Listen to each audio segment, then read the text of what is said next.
You guys, it's my favorite time of the tech year, the lead up to the Apple September event. But if you know me, you know it's not the iPhone 16 I'm hype about, it's the new Apple Watch 10, or it's possibly going to be called the Apple Watch X. I've been following all of the rumors for almost a year now, and since we're about a month out from the event, just speculating of course, we're in that weird limbo period where you might want to hold off on buying a brand new Apple Watch. So let me take you through all of the upgrades that you can expect to see so that you can decide whether it's worth waiting.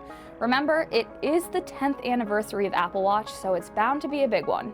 Gonna start with possible release dates. If there's one thing about the Apple Watch 10/Apple Watch X I'm most certain of, it's that the release date is gonna be scheduled for the following Friday post-Apple September event.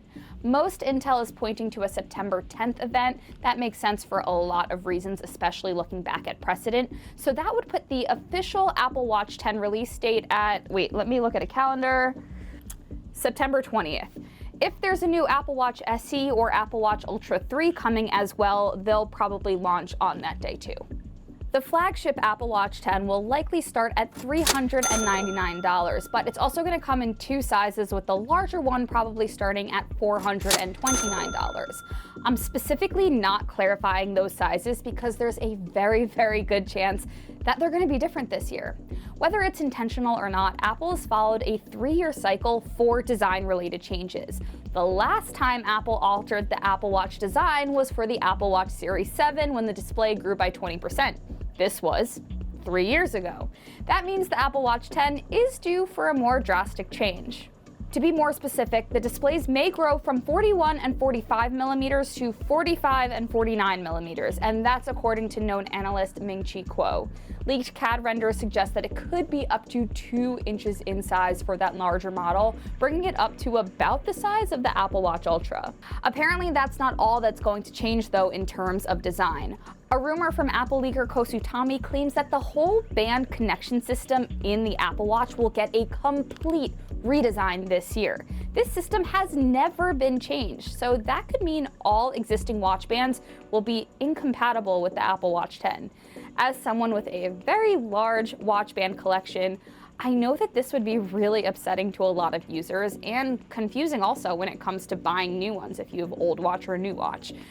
Definitely interested to see if Apple ends up taking this risk and what solution shoppers like me will get in return. Pivoting to rumored features for the Apple Watch 10, well, we actually don't know much yet, and that is typical. We usually don't get as much information beforehand as we do with companies like Samsung and Google.